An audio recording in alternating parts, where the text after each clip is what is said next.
I was part of the entrepreneurial society at my university, which is how I was introduced to the billionaire founder of a global fashion retailer.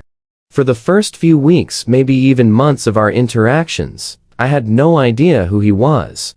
I was just told that he was a successful businessman who would be mentoring me in this program. Here's what he taught me about life, business, and human nature. 1. Rich is loud, wealth is quiet. After spending part of my career consulting for ultra-high net worth families, and the other part of my career working with celebrities, this was a good lesson to learn early. Real wealth, I'm talking billionaire status, global influence, generational success, is quiet. It's silent. In fact, it's not showy clothes, it doesn't demand attention, it doesn't even like to be seen in public.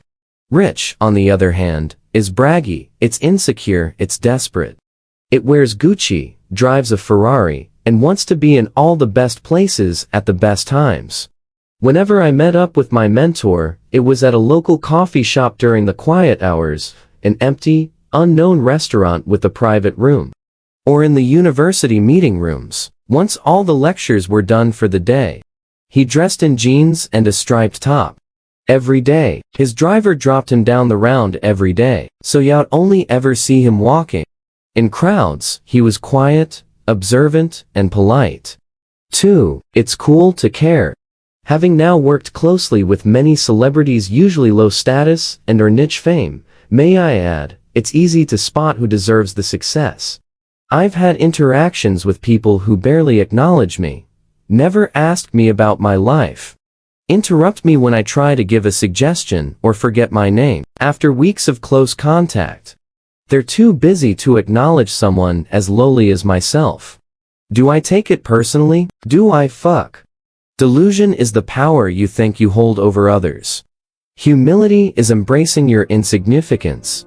You learn a lot about human nature interacting with people who truly, in their heart, believe they are special. It's their burden to carry. You're not special, and that's the best part about you.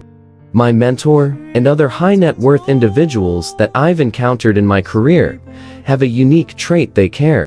Perhaps it's all for show, but regardless, it works. For the first 20 minutes of any meeting, my mentor asked me about my week, my friends, my family, my goals and ambitions. I'd remember my brother's name and what was happening in my friend group. When I asked him about this, I'd always say, it's more interesting to talk about other people than yourself. Fuck, what a one-liner. It's the truth. You're the least interesting person in the room. And that's your motivation to make connections. As someone who is inherently shy, this has helped me profoundly. 3. Your vision of where you want to be is the most powerful asset you have. He told me about his childhood and his relentless desire to achieve success, to prove his parents and siblings wrong. This goal helped him move through tough times. It allowed him oversight when he faced setbacks.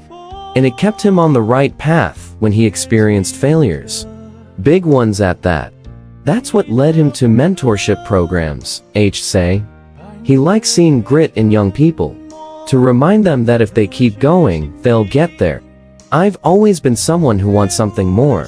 Every time I'd see him, I'd say, "What's the update?" referring to the progress towards my goals. A few times, I'd awkwardly mumble, "Nothing," and I'd stop me in my tracks. Even small steps count. You read a new book about business? Awesome, that counts.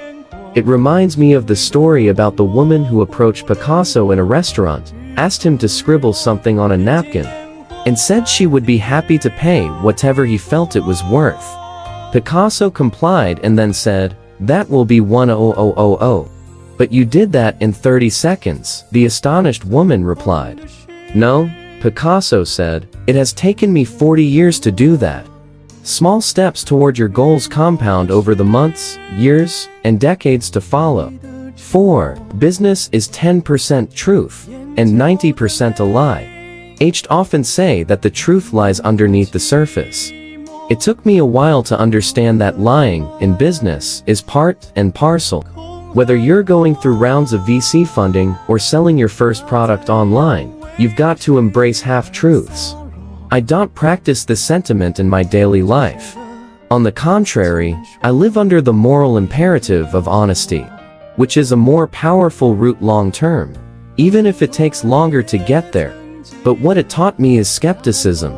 I never believe product labels, I fact-check everything, and whoever tries too hard to sell themselves or their product, I assume immediately, is full of BS. 5. Be specific. Vagueness has no place. I used to be that annoying person who'd reply to any request with "I don't mind," whether it was recommendations for dinner or something more impactful. It was the girl curse. I just want to be easy to be around. He taught me that specificity is helpful and actually makes you easier to be around than someone who is vague. Having no opinion or being the "I don't mind" doll is not a virtue, it's a dismissal of your needs. That causes you to build resentment, and it leaves other people not knowing who you are or what you want. When we'd be in a restaurant, I'd order things to a high degree of specificity. The steak should be rare, but not blue, and for rice, only white rice. The drinks should come with the meal. We want to avoid being interrupted once the main has come. To an outsider, this may sound obnoxious, but it's all in the delivery. People appreciate clarity and boundaries. Even if at first it seems abrasive, it makes things easier for everyone else. It's not just about ordering food or choosing a spot for dinner. It's about your life. When someone asks, "What do you want to do? Who do you want to be? What are you going to say?" Be crystal fucking clear. It's the only thing you have. If you don't know who you are or what you want, go back to the drawing board. 6. Observe everything before you speak. Being reactive is one of the weakest traits of human nature. That's something my mentor single-handedly taught me, but it's something he showed me by action. I'd rarely speak in group settings, but I'd intently observe. I'd never go on his phone or interrupt people. I'd watch, nod his head, and then, once it was quiet and all eyes were on him, I'd impart a few words, embedded with astounding value. I've always erred toward observation rather than commentary, but this lesson has been instilled in my veins. Talk less, observe more. 7. Seek impact rather than influence. In the world of influencers, not many people seek to make an impact. I don't mean signing up to fight in a war or grabbing your sign and demonstrating at the town hall. I mean being a person who moves with impact. His presence, way before I knew any of his measurable success, was impactful. It was the silence, the observation, the warmth and friendliness. It was remembering my brother's name and asking for an update on my goals. This type of person imprints on your mind. You remember them. On the flip side, I lived in LA for 7 years. I can't remember meeting one person who had an impact on my life outside of friendships. They're all chasing infamy and influence, never putting in the work to make an impact. They'll all be forgotten one day. But the lessons you learn from the people with impact last a lifetime. 8. Never try and leverage someone for your benefit. My mentor provided a character reference when I was applying for the aforementioned job in consulting. Little did I know, down the line, one of the partners at the firm took a keen interest in him, encouraging me to spill his contact information. They wanted him as a client. It was my first real job, and I felt so uncomfortable and eager to please that I obliged. When they contacted my mentor, and he put 2 and 2 together, everything changed. There wasn't even a conversation between us, but he iced me out. It didn't come as a huge surprise. He had mentioned on numerous occasions that the moment someone tries to leverage you to benefit themselves is the moment you remove them from your life.